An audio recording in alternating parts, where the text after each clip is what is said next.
Me diz aí, o que é que você considera como sendo algo belo?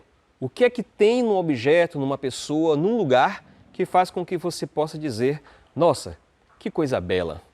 Olá, eu sou o professor Garcia Júnior e você está no canal Garcia Júnior Arte.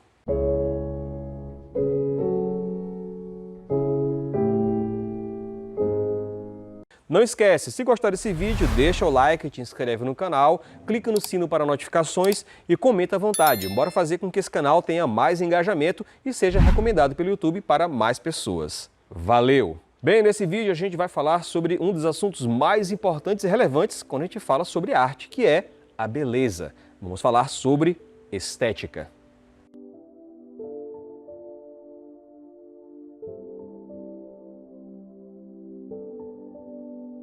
Se a beleza for um valor universal humano, como a verdade, a bondade ou a ética, quais seriam os critérios para determinar a beleza enquanto um valor?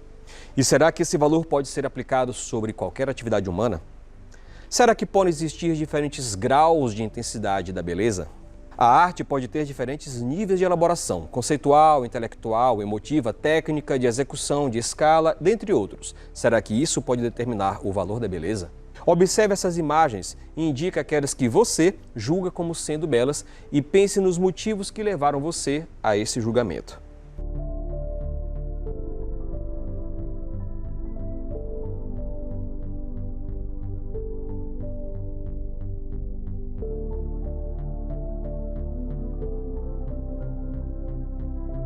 Se você encontrou dificuldades para formular uma resposta, saiba que ela não é a mesma para todos. Alguns estudiosos de arte dizem que existe uma beleza universal, um padrão de beleza, que mantém o mesmo valor para qualquer pessoa em qualquer época. Assim como o conceito de arte, o conceito de beleza vem mudando de acordo com as épocas e os lugares, assumindo diferentes rostos e personalidades. Mas será que podemos identificar características do belo que se mantêm ao longo da história? E o que é estética? Estética, do grego aesthesis, percepção, sensação ou sensibilidade, é um ramo da filosofia que tem por objetivo o estudo da natureza da beleza e dos fundamentos da arte. Do latim ars, artis, significa o ato de fazer. Para os gregos antigos, a arte significava o domínio do ser humano de uma ou mais técnicas. Deriva daí a ideia de que saber fazer algo muito bem feito é uma arte. Por exemplo, a arte da guerra, a arte da medicina, etc. Desse modo, a arte é o ato de fazer a obra que será admirada, seja ela uma canção, uma escultura, uma poesia, uma dança ou uma obra arquitetônica. A estética será, portanto, uma disciplina que vai estudar, analisar a relação existente entre a arte e o ser humano. A estética estuda a percepção e o juízo de valor, o julgamento do que é considerado beleza, a produção das emoções pelos fenômenos estéticos, bem como as diferentes formas de arte e das técnicas artísticas, as ideias do que seja obra de arte e de criação artística e a relação entre matérias e formas nas artes. Enquanto teoria do belo, a estética defronta-se com problemas como o que é o belo e como chegamos a saber o que é o belo. Estas são perguntas que o filósofo grego Platão colocava no século IV a.C. e que só indiretamente diziam respeito à arte, pois esta consistia, para Platão, na imitação das coisas belas, razão pela qual Platão tinha uma opinião desfavorável à arte, ao contrário do seu contemporâneo Aristóteles, para quem a imitação de coisas belas tinha os seus próprios méritos.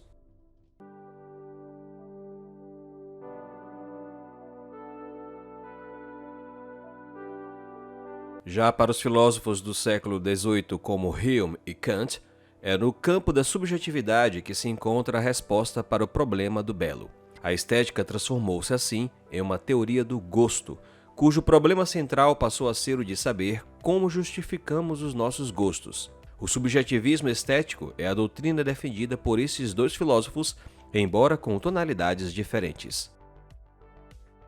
Para o filósofo Immanuel Kant, o juízo estético é oriundo do sentimento e funciona no ser humano como intermediário entre a razão e o intelecto. A função da razão é prática, já a função do intelecto é elaborar teorias sobre os fenômenos que são percebidos pelos sentidos, através da intuição, transformando-se em algo compreensível, o que permitiria a emissão de um juízo estético de valor. Tal juízo não conduziria a um conhecimento intrínseco do objeto, portanto, não teria um valor cognitivo, nem tampouco seria um juízo sobre a perfeição do objeto ou fenômeno, sendo correto independentemente dos conceitos ou das sensações produzidas pelos objetos. Assim, os sentimentos de prazer e desprazer em Kant estão ligados às sensações estéticas e pertencem ao sujeito. São esses sentimentos subjetivos, não lógicos, que emitem o conceito do belo. São eles que formam o juízo do gosto. A percepção de um objeto ou fenômeno que instiga a sensação de prazer provoca a fruição ou gozo estético, e essas sensações damos os nomes de belo, bonito e beleza. A questão do belo seria então algo subjetivo, e justamente por ser subjetivo, é livremente atribuído, sem parâmetro, fundado apenas na norma pessoal. A filosofia rival é o objetivismo estético, e é bem representada pelo filósofo americano contemporâneo Morrow Beardsley, para quem o belo não depende dos gostos pessoais, mas da existência de certas características nas próprias coisas, ou seja, no objeto artístico. O filósofo inglês contemporâneo Roger Scruton é um dos principais pensadores conservadores da atualidade. Ele defende o conceito de beleza como uma realidade objetiva, ao contrário do que afirmou Immanuel Kant.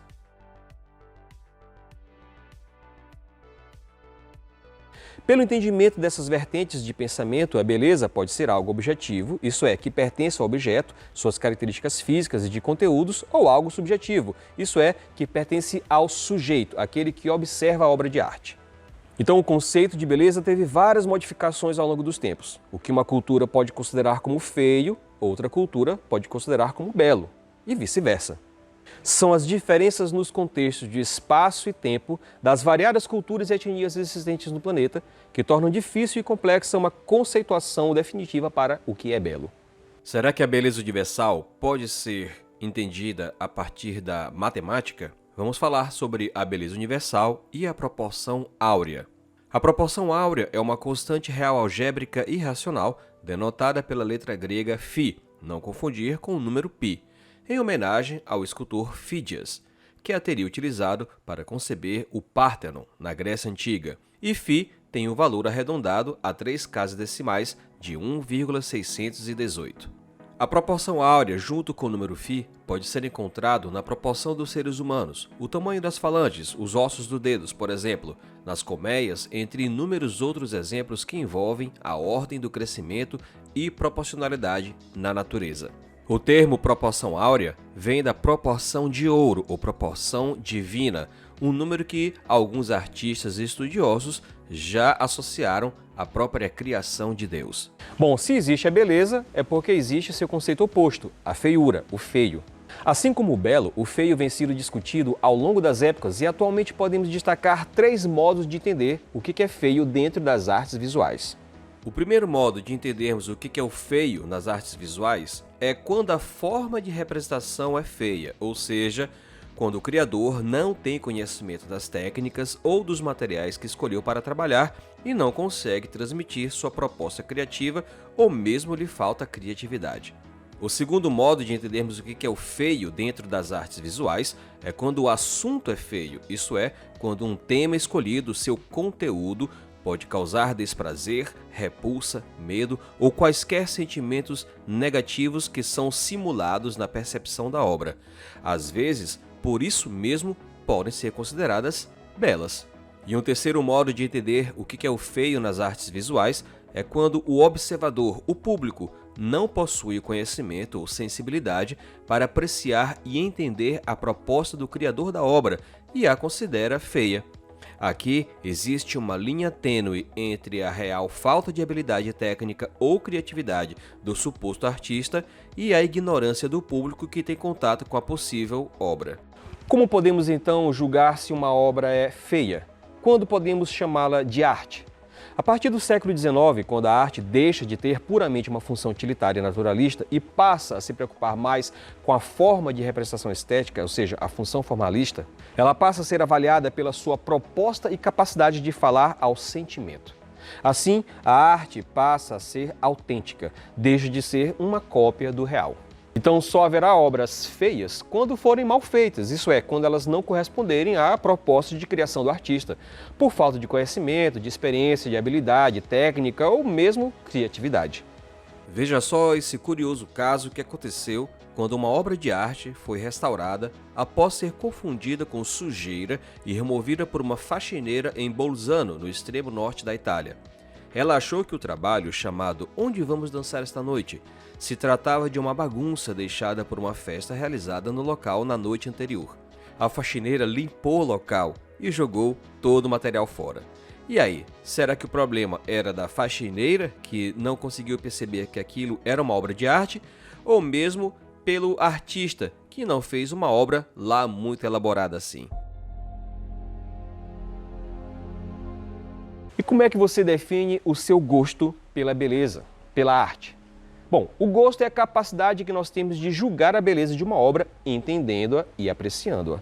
O gosto pode ser subjetivo, isso é, pertence ao sujeito, mas ele parte de uma observação e experiência objetiva com a obra de arte, relacionando-se ao próprio objeto artístico. Ao evitarmos termos percepções pré-determinadas antes de termos contato com a arte, podemos ter uma experiência estética mais enriquecedora.